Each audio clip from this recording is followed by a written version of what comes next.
Kuliner kayaknya nggak ada matinya ya. Belum selesai saya mencicipi semua masakan yang ada di Indonesia. Saya sudah mulai melirik makanan yang ada di luar negeri. Kemarin saya ada waktu luang, saya browsing tuh. Tahu dong Yunani, negara para dewa yang pantainya luar biasa yang ada Santorini itu loh. Megah banget ya. Tapi yang saya lihat tuh yang menarik itu dari fotonya aja saya lihat makanannya tuh juga selera banget. Ya kan? Saya sih ada keinginan sih untuk pergi ke sana, tapi sebelum ke sana saya browsing dulu kali ya makanannya biar nggak salah pilih. Tapi ngomong-ngomong soal Yunani, ada fakta unik nih tentang makanan yang dari Yunani.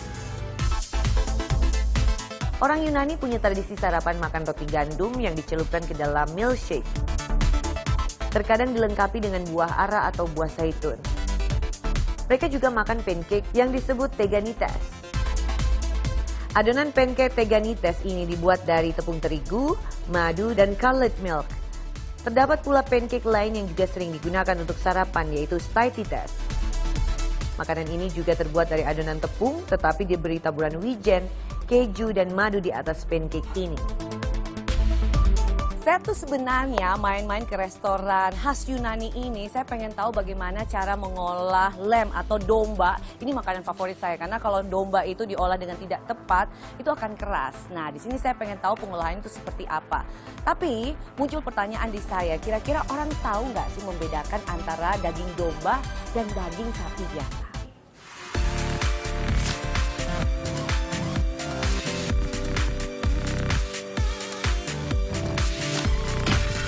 Tahu daging sapi sama daging domba? Tahu. Bisa dong bedainnya? Bisa. Nah, depan kamu ada 2 daging. Coba kamu bedain deh, yang mana sapi, mana domba. Yang ini dulu ya. Yang ini dulu.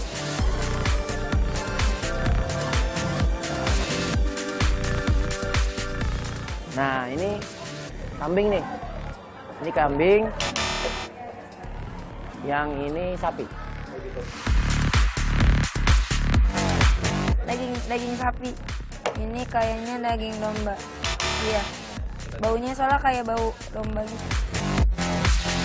Kalau ini lembek, jadi sapi. Keras, jadi domba.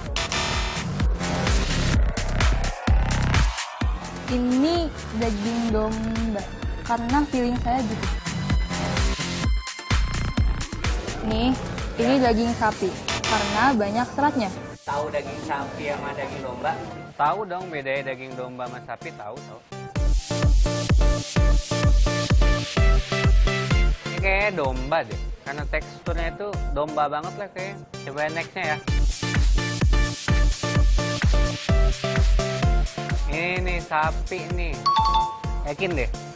Sebenarnya kalau kita bicara daging ya, dari tekstur, kemudian rasa pasti beda-beda ya antara daging yang satu dengan daging yang lain. Tapi kita akan bicara soal keistimewaan dari daging domba. Apa ya? Ini dia. Menurut Direktorat Gizi Departemen Kesehatan Republik Indonesia, daging domba memiliki nilai gizi yang lebih baik daripada daging kambing per 100 gramnya. Dagingnya lebih kaya protein, fosfor, zat besi, dan vitamin B1 dibanding daging kambing. Bagi kamu yang sedang menjalankan diet, bisa menjadikan daging domba sebagai pilihan sumber protein. Karena walaupun lebih tinggi kalori dan lemak, bagian daging domba tanpa lemak bisa menjadi sumber protein bagi yang menjalankan diet rendah lemak. Jika di Indonesia kita bisa mendapati domba kualitas terbaik di beberapa daerah seperti Wonosobo, Garut, dan Banjarnegara. Sementara untuk daging domba yang dicap paling baik di dunia adalah daging asal Australia. Lahan di negara ini cocok untuk beternak domba. Selain itu, mereka juga terus mengembangkan berbagai penelitian dan teknologi peternakan. Daging domba Australia juga sudah bersertifikat halal dengan standarisasi keamanan dan kesehatan daging domba Australia yang terjamin. Jika dilihat dari dagingnya, domba memiliki tekstur lebih empuk dan baunya tidak begitu menyengat dibandingkan dengan daging kambing. Jika kamu ingin membuat olahan daging domba, kamu bisa memilih bagian-bagian domba terbaik berikut ini. Salah satu bagian tubuh domba dengan tekstur terbaik adalah paha. Cenderung mirip dengan sirloin ya. Dagingnya mudah dipotong dan diolah menjadi sajian nikmat. Bagian kaki domba ini mengandung sedikit lemak, harganya pun juga cukup ekonomis.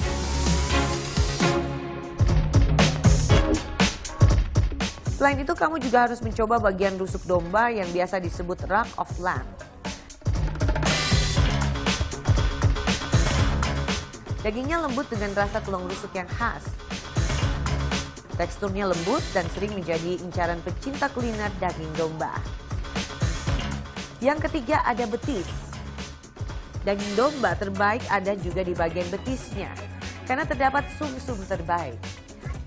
Paling pas dimasak menjadi hidangan berkuah karena teksturnya cenderung lebih keras, namun kaldu yang dihasilkan dari sum-sum tulang ini terasa sangat lezat.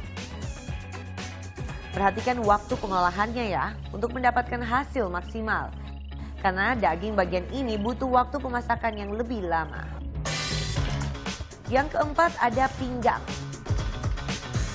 Domba juga memiliki bagian daging serupa dengan tenderloin, yaitu bagian pinggang atau biasa dikenal dengan loin.